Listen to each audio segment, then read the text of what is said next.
Shamar. What's going on YouTube? Washington. This is Jamari 4 here once again.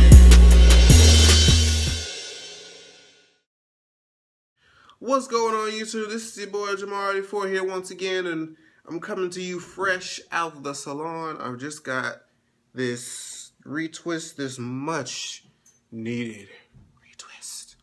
Oh my god, my hairstylist came on such a short notice and she worked me over. Hair's still a little damp from the war, so I'm gonna have to go and blow dry this later on. But I'm just gonna go ahead and film this review since it's already 10 years late. And I just saw the episode, y'all. Like, this week has just been so much going on I've been trying to do, and the time that I probably would have caught up on the video, I decided to sleep instead. So it is what it is. But y'all love me anyway, I hope. But this episode was kind of a filler and really like a setup for, I guess, the next one, how they're gonna do it. So this review may not actually be that long, but we're gonna still talk about something. We're gonna talk about something. So Jessica Dimepiece, isn't very satisfied, okay, with Mimi and so far with her management.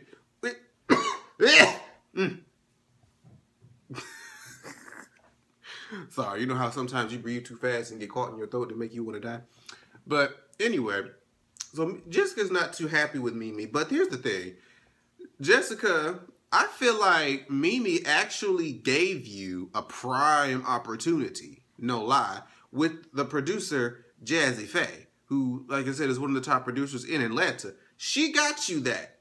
She got you that meeting, and she, and y'all were in there, and so far from what Jazzy Faye was getting, he was liking you. He was feeling you, girl. You was in the clear.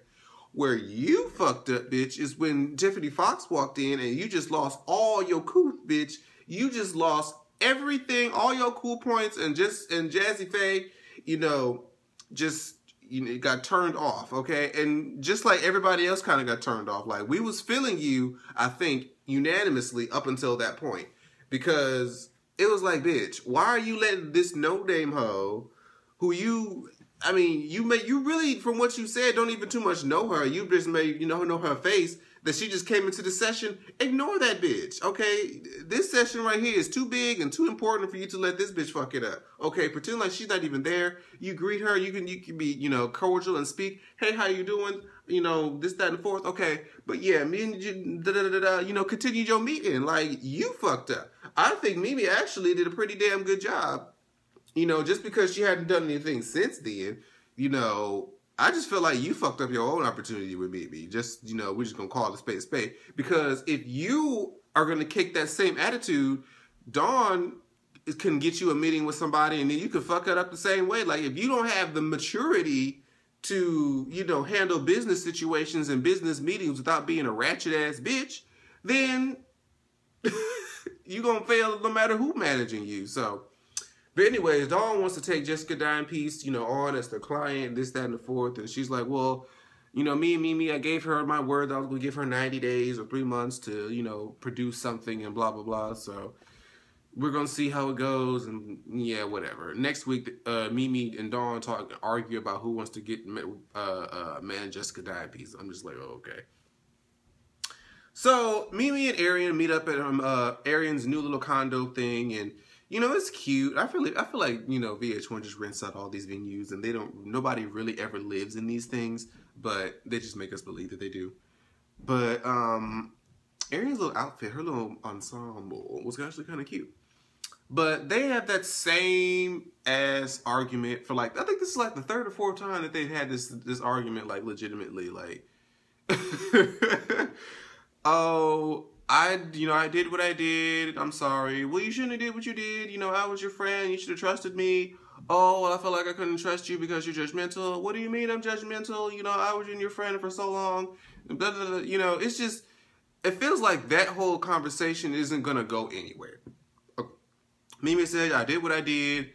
I'm trying to apologize and make up for it now. And I can't really say what my judgment was or why I felt the way I felt when back then and blah, blah, blah, blah. And I'm just like, Arian, you're not going to get too much more out of Mimi. So it's just like, you know what? If y'all just going to decide to agree to disagree, to put this behind you, just do it.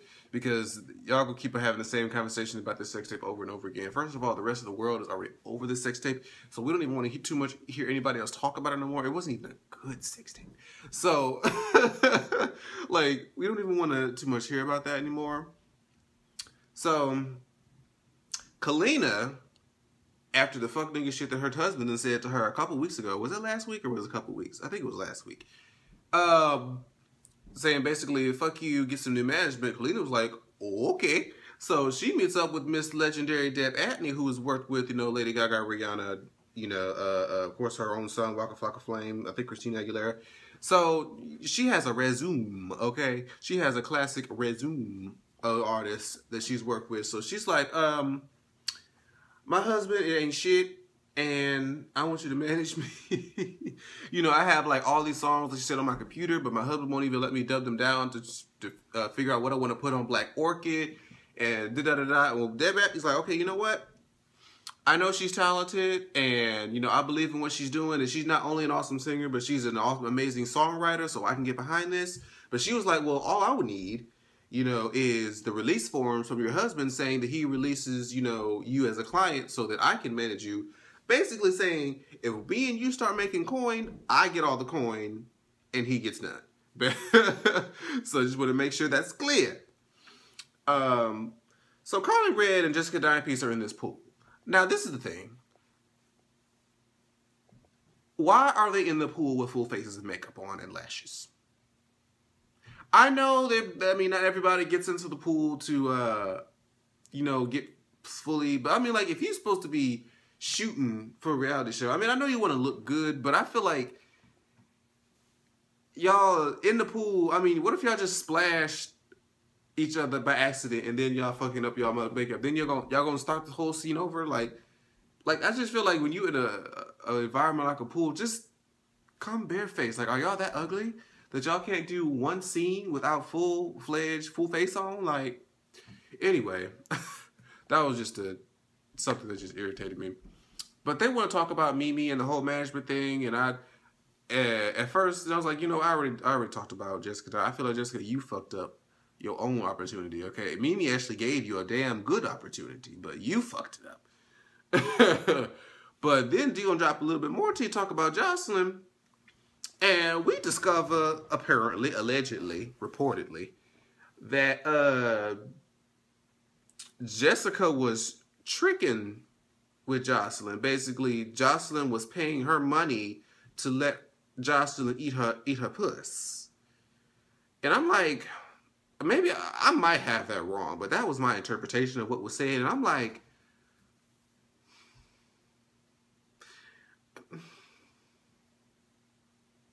I don't know. That don't sit as a truth to me. I don't know. I don't doubt that Jocelyn would eat the puss ever, but just to have her pay money to eat the puss, something ain't right with that.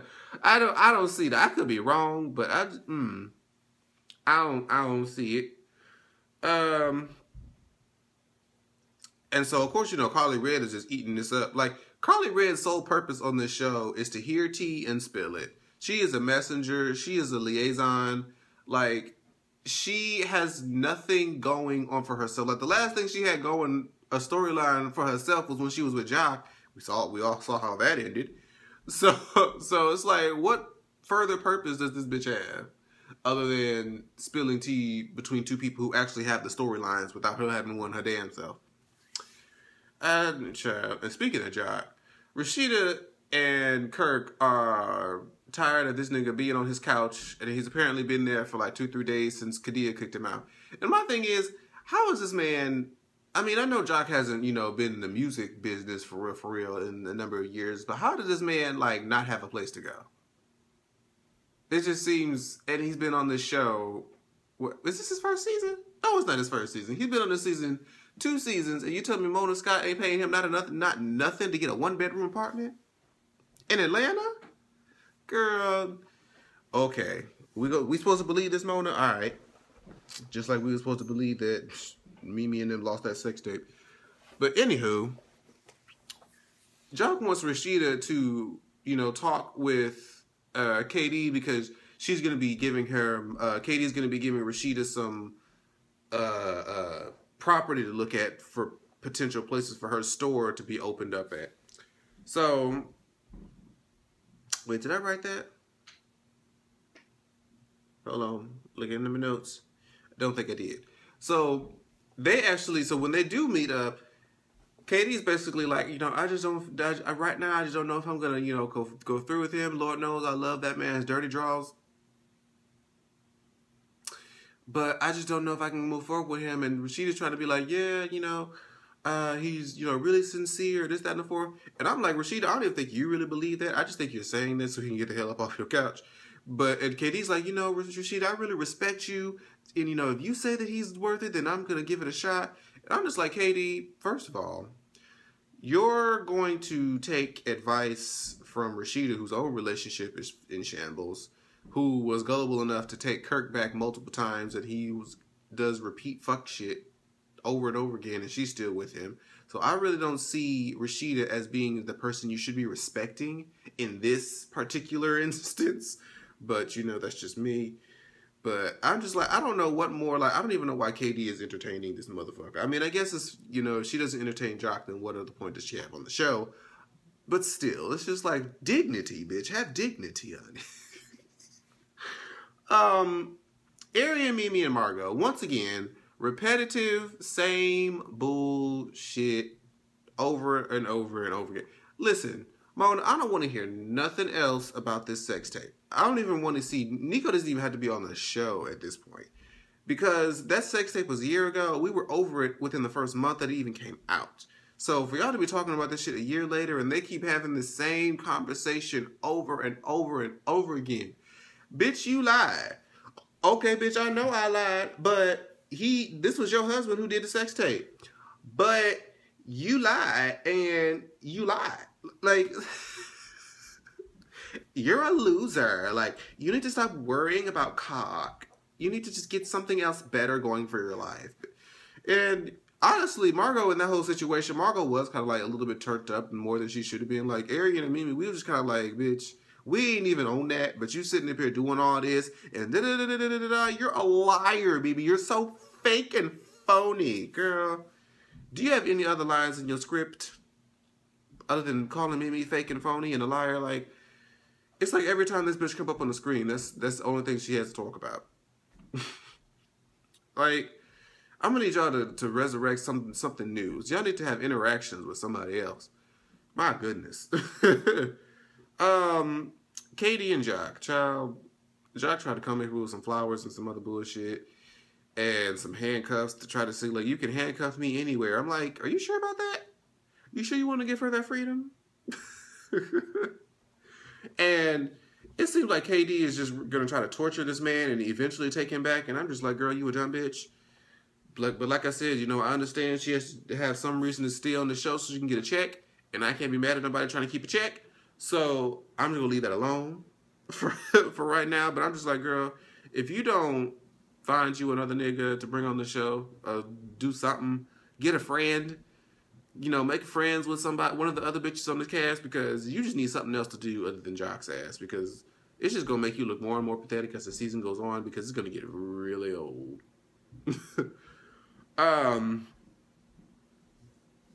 So Carly Red does her liaison messenger thing and goes over to Jocelyn and talks about what, you know, Jessica said, and Jocelyn's like, I don't know what this bitch talking about. She used to eat my pussy and eat my ass and lick my coots. Like, I'm like, okay, so which is it? Like, did y'all just, like, were y'all just fucking lesbian lovers and y'all just don't want to say it? Like, who fucked who and why? Like, y'all basically just want to say that y'all messed around when y'all used to dance together? Like, is that just what it was? Like, y'all trying to talk about, oh, y'all was pimping and she did whatever I said and this, that, and the fourth? Really, neither one of them really sounds like the truth. It feels like there's her side, Jocelyn's side, Jessica's side, and the truth. So I want to know what the truth is. Kalina and Tony, they're doing this whole big fuss about her and getting Deb Batney, and he was just like, I didn't think he was going to do it that soon. Like, I mean, when you tell somebody, fuck you, your creative ain't doing shit, get you a new management, what the fuck you think they just supposed to sit around and beg you to keep doing what the fuck you doing? Hell no. So Kalina was like, you know what? I'm gonna up jump the boogie on that ass and give me my new manager. I need you to sign these here release forms, sir. Sign right there on this dotted line, and you know, do what you came to do. Like, and even Kalina was like, well, I didn't know he was just gonna sign the papers. I thought he was gonna at least be like, no. And you know, she thought her man was gonna stick up for him. He was like, oh, okay. And he's like, you gonna be back next week? I'm like, girl, don't you dare go back to him after that bullshit that he said to you, girl. I'm just saying. And they end out the show with Jocelyn and Stevie J, and she's rapping something else in the studio in Spanglish again. And girl, I just don't. Well, anyway, we won't go there again with Jocelyn and her attempt at music, girl. And so Jessica Dime comes in and she's trying to find like where Jocelyn is. Like, how do I get to her? And so they're gonna try to be like, who is that bitch? I see a pink wig. He's like, you know who this is, bitch. So next week they're gonna have their little interaction and we're gonna see their little fight or whatever. They tried to make it seem like it was gonna be this week, but you see how that happened. But anyways, that was Love and Hip Hop, y'all. You wanna play fetch? My dog that came here with his squeaky toy. Come on. Go get it, Stinky. Anyways, thank you guys so much for watching. Make sure you catch my BET Awards review if you haven't already seen it, or if that so happens. Can I close my video, please? Make sure you guys go watch that video if depending on which one of these gets uploaded first. But yeah, I'll wait.